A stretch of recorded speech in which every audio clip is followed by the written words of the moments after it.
বাহিরে অনেক বৃষ্টি হচ্ছে। বৃষ্টির দিনে মন চায় নতুন নতুন রেসিপি তৈরি করতে।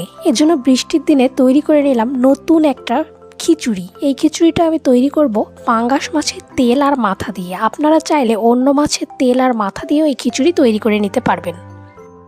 প্রথমে একটি কড়াইয়ে পরিমাণ মতো তেল দিয়ে দিলাম। এরপর এখানে কিছু গোটা মশলা দিয়ে দিলাম। একটা শুকনো মরিচ মাঝখান থেকে ভেঙে নিয়েছি, দারচিনি আর কিছুটা গোটা জিরে দিয়ে দিলাম।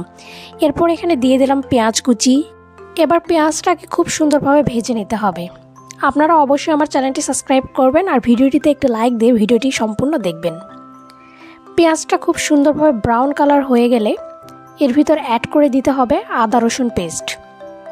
এখানে আমি আদা রসুন একসাথে পেস্ট করে নিয়েছি, ওগুলো অ্যাড করে দিলাম। এবার খুব সুন্দরভাবে পেঁয়াজের সাথে আদা রসুন পেস্টটাকেও ভালোভাবে ভেজে নিতে হবে।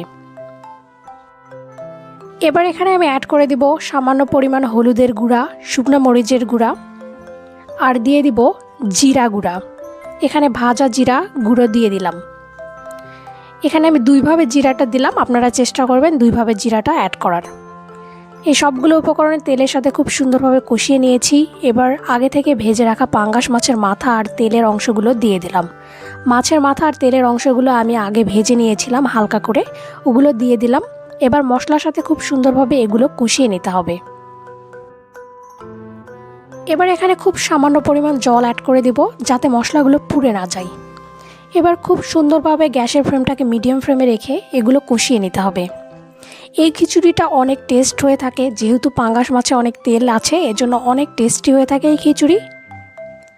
এগুলো খুব সুন্দরভাবে কষিয়ে নিয়েছি। এবার মাছের মাথা যেটা আছে ওটা উঠিয়ে নিলাম। এটা পরে ভেঙে ছোট ছোট করে এর ভিতরে দিয়ে দেব।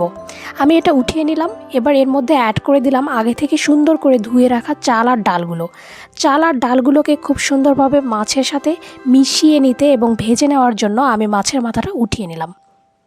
এবার খুব সুন্দরভাবে এই চাল আর ডালটাকে মাছের সাথে কষিয়ে নেব। একটু সময় নিয়ে চাল আর ডালটাকে এভাবে ভেজে নিতে হবে। এ পর্যায়ে এখানে আমি অ্যাড করে দিলাম জল। এটা আমি নর্মাল জল অ্যাড করেছি, আপনারা চাইলে গরম জলও অ্যাড করে দিতে পারবেন। এবার এর ভিতর অ্যাড করে দেব টেস্ট অনুযায়ী লবণ আর দিয়ে দিলাম কয়েকটা রসুন কোয়া। রসুন কোয়া আমার খিচুড়িতে দিয়ে খেতে ভালো লাগে তাই আমি দিয়েছি, আপনারা চাইলে এটা স্কিপও করতে পারেন। 7 মিনিট এটা ঢাকা দিয়ে রান্না করে নিয়েছি। এবার ঢাকাটা উঠিয়ে এর ভিতর অ্যাড করে দিলাম কয়েকটা কাঁচামরিচ। কাঁচামরিচটা মূলত ফ্লেভারের জন্য অ্যাড করে দিয়েছি। এবার আরও 5 মিনিট রান্না করে নিলাম। এরপর ঢাকাটা উঠিয়ে নিলাম। এ পর্যায়ে খিচুড়িটা রান্না হয়ে গেছে। এবার খিচুড়িটা পরিবেশনের পালা।